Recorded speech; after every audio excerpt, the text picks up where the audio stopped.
नमस्कार दोस्तों, आप देख रहे हैं महानगर समाचार। मैं हूं अशोक निगम। आइए देखते हैं आज की ताजा खबर।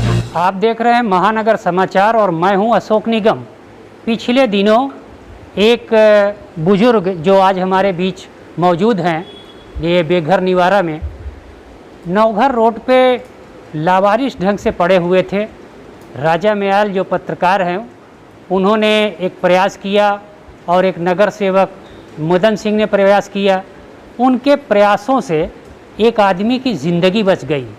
जहां एक आदमी की ज़िंदगी बची और हंसता मुस्कुराता चेहरा दिखाई दे रहा है, वहीं पर मनपा के कुछ अधिकारियों के अमानवीय चेहरे भी बेनकाब हुए हैं। उन अमानवीय चेहरे के पीछे क्यों वो बेनकाब हुए हैं? वो इसलिए बेनकाब हुए हैं कि इस मनपा में कितने अधिकारी रिश्वत लेते हुए पकड़े गए। पकड़े जाने के बावजूद भी वो न्यायालय से बरी नहीं हुए और उसी पद पर फिर बैठ गए हैं। तो ऐसे अमानवीय लोगों से कोई उम्मीद करना बेमतलब है। लेकिन जहां अमानवीय व्यवहार किए, वहीं पर मानवता जो आज तक सिर्फ हमने पढ़ते आए कि मानव सेवा ही ईश्वर सेवा है, उसी को सच्चे अर्थों में शिक्षक होते हुए, चरितार्थ करते हुए हमारे बीच रुपेश पाटिल जी हैं। आइए उनसे पूछते हैं कि वे इस संस्था को चलाते समय मनपा से क्या सहयोग मिल रहा है, वो तो जाने दीजिए। क्या आपको कमियां हैं जो इस सेंटर को मिल जाए तो आप और अच्छे ढंग से इसको चला सकते हैं? रुपेश जी, क्या चीज़ें यहाँ पे सुविधा तो मिल रही है, लेकिन क्या और सी चीज़ें मिले जो आप इसको और अच्छे ढंग से और मानवता की सेवा कर सकें? जो कि आज हम देख रहे हैं कि यहाँ हमारे यहाँ बुजुर्ग, आप देख रहे हो कि ये बुजुर्ग जो हमारे यहाँ आते हैं, मतलब बुजुर्ग कहूँगा नहीं, क्योंकि सबसे बात तो ये है कि हमारे यहाँ बेघर निवारा केंद्र है। ये महानगर पालिका अंतर्गत NULM अंतर्गत है। तो यहाँ पे जो नगर पालिका की सब सुविधा है वो नॉर्म्स के अनुसार हमको कंप्लीट मिलती है।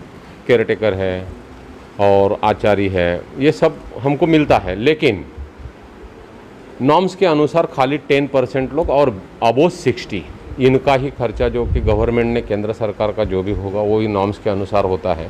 फिर बाकी जो लोग बढ़ जाते हैं उनके लिए हमारी संस्था जो है कि धर्मादाय से है, या कई समाज में जो बड़े लोग हैं, होटल्स है, उनसे भी हमको थोड़ी थोड़ी मदद हम लेते हैं। और इन लोगों का निवारा जो कि हमारे पिताजी के उम्र के हैं, दादाजी के उम्र के हैं, तो ये कमा नहीं पाते हैं। और इसमें से भी हम लोग जो है कि जो अच्छा हट्टा कट्टा है, कम उम्र है, तो उसको भी हमारी संस्था जो है कि जैसे कि सैनिक सिक्योरिटी है, उनके साथ में बात करके कि वो सैनिक में काम कर ले तो 8 घंटा काम करेगा, मिनिमम 8,000 उसको पगार मिलेगा। ऐसे ही हमारी संस्था इन लोगों को भी रोजगार दिलाने का कार्य करती हैं। कोई ड्राइवर होता है लेकिन उम्र के हिसाब से नहीं चला पाता है, तो अपना छोटा मोटा यही हमारे यहाँ काम करता है। तो यही अपना एक परिवार है और ये परिवार को संभालने के लिए, जैसे कि हमारे अभिषेक हैं, वो खाना बनाने का काम करते हैं। अशोक जी हैं, इनके लिए दवा पानी बाटली जो भी है, हॉस्पिटल लेके जाना, हॉस्पिटल लेके आना। तो हम यही चाहेंगे कि जो नगर पालिका की, जैसे जो बुजुर्ग हमारे यहाँ आए थे, उनके लिए डॉक्टर तुरंत फ़ोन करने के बाद में यहाँ आए और उनका चेकअप किया। जब आए तब उनका BP करीबन 180 तक था, है ना मैडम? तो 180 BP था और आज उनका एकदम नॉर्मल सिचुएशन में वो आए। लेकिन मुझे उनको देख करके ऐसा लग रहा है कि शायद वो महीना 2 महीना नहीं तो करीबन 1 साल से बाहर रहे होंगे, क्योंकि उनके नाखून इतने बढ़ गए हैं कि वो नाखून हम कटर से काटने जा रहे तो वो थोड़े फटते हैं। तो उसके लिए अभी 2 दिन उनका पैर पानी में रख करके उनका नाखून साफ कर दिया जाएगा, जैसे आए उस टाइम की स्थिति और आज की स्थिति।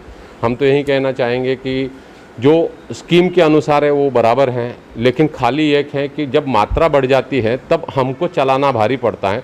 तो समाज में से अगर कोई एक दिन का खाना, अगर ऐसे हमको 365 डेज के 365 अन्नदाता इंटू 2, तो ऐसे 700 लोगों ने अगर हमको अन्नदाता के रूप में एक एक दिन अगर आ कर के अपना जन्मदिन हमारे यहाँ मनाएंगे, तो मैं कहूँगा तो आज यहाँ भले 77 की कैपेसिटी है, लेकिन उससे भी ज़्यादा हम यहाँ 77 के जगह ज़्यादा भी लोगों को यहाँ रहवास दे सकते हैं। देखिए, रुपेश पाटिल ने जो बताया और लोगों से अपील भी किया, मैं यहाँ जानना चाहता हूँ कि जो इस सेंटर में खाना बनाते हैं वो कैसे इन लोगों को सबका पसंद का खाना एक साथ कैसे ये देते हैं। आइए इनसे पूछते हैं, आपका क्या नाम है? मेरा नाम अभिषेक पुजारी है। तो आप इतने लोग के कैसे खाना बनाते हैं, हैंडल करते हैं, ज़रा कुछ जानकारी देंगे? सर कैसा है, मैडम सर जो भी बोलते हैं कि खाना आज ये बनाना है, जैसे हमारे इधर फ्राइडे के दिन सबके लिए खीर भी बोलते हैं, खीर ये सब पूरी होता है, कभी किसी का बाहर का खाना रहता है, तो उस हिसाब से हम लोग बना के इन लोग को देते हैं। इस बेघर निवारा केंद्र में सिर्फ लावारिस या जिसका कोई नहीं है सिर्फ ट्रीटमेंट नहीं होता, उसके बाद जैसा कि रुपेश पाटिल ने बताया कि जो जिस लायक है उनको काम भी वो दिलाने का प्रयास करते हैं, जिससे उनका कुछ आर्थिक रूप से मदद भी हो और एक एक परिवार की तरह के चले। मैं अपने चैनल के माध्यम से ये अपील करना चाहता हूँ, इन्होंने बताया कि जो 60 साल से कम है उनको भोजन उपलब्ध नहीं कराया जा सकता, तो मैं माननीय आयुक्त साहब से अपील करूँगा कि ये 2200 करोड़ की लगभग मनपा के मीरा भाईंदर है, तो मैं अपने चैनल से के माध्यम से ये उनसे अपील करना चाहता हूँ कि दोनों टाइम जब तक कोरोना चल रहा है, तो खाना तो ऑलरेडी कोविड सेंटर में बन ही रहा है और भेजे जा रहे हैं, तब तक इन लोगों के लिए खाने की व्यवस्था की जाए। और जो आज समाज में अमानवीय व्यवहार दिखाए लोग, मैं उनसे अपील करना चाहता हूँ कि प्लीज़ कुछ लोगों के कारण अगर एक ज़िंदगी बच सकती है, तो आप लोग अगर मानवता दिखाओगे तो वाकई में जिन लोगों की ज़रूरत है वो ज़रूरत पे समय पे आप लोग काम आके उनकी ज़िंदगी बचाओ। नगर सेवक मदन सिंह के एक छोटे से प्रयास से जिस व्यक्ति की ज़िंदगी बची, वो भी आज बेघर निवारण पहुँचे और उस बुजुर्ग की मुलाकात की। उस समय हमने मदन सिंह से उनकी प्रतिक्रिया जब जानी, तो आइए देखिए उन्होंने क्या कहा। उस दिन मैंने बता दिया मनका की भूमिका बात करने लायक है ही नहीं कि फिर से मैं मनका की भूमिका पर बात करूं। लेकिन सबसे पहले मैं आप लोगों को, राजा भाई, आप, केतन बारिया, शशि जी, आपकी टीम को मैं धन्यवाद देता हूं कि जैसे लोकतंत्र की जब कल्पना किसी ने किया होगा, तो लोकतंत्र की कल्पना में चौथे स्तंभ की कल्पना की गई, पत्रकारिता की, तो उस स्तंभ को मैं सलाम करता हूं और धन्यवाद देता हूं। उस दिन जब इनकी दोपहर में जो हालत थी, मैं खुद नहीं समझ पा रहा था, लोग भी नहीं समझ पा रहे थे कि ये बुजुर्ग बच पाएंगे या नहीं। और उस समय जब मैं कुछ नहीं कर पाया या नगर पालिका से मुझे कोई शासन प्रशासन से कोई सहायता नहीं मिली, तब आप लोगों ने जो भगवान के दूत बनकर आए, देवदूत बनकर के आए और इनको यहाँ का रास्ता दिखाए, और उसके बाद यहाँ की जो बेघर निवारा की टीम है, रुपेश पाटिल और इनकी, ये लोग भगवान बनकर के इनके प्राणों की रक्षा की। और आज देख रहे हैं कि ये एकदम हट्टा कट्टा नौजवान तंदुरुस्त हीरो बने हुए हैं।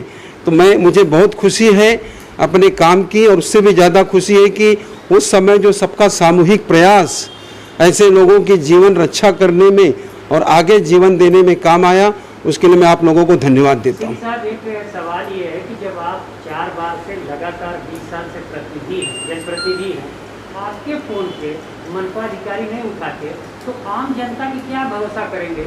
इसके लिए आप क्या करेंगे? यही तो सोचनीय बात है कि जब हम लोगों का तो जनता, और बात सही है, वास्तविकता है कि आम जनता की सुनता कौन है। हम लोगों को भी लोगों का काम कराने के लिए कितना मेहनत करना पड़ता है हम लोग ही जानते हैं। अगर आम लोगों की वो लोग सुनते तो आज ये देश की दशा ही नहीं होती।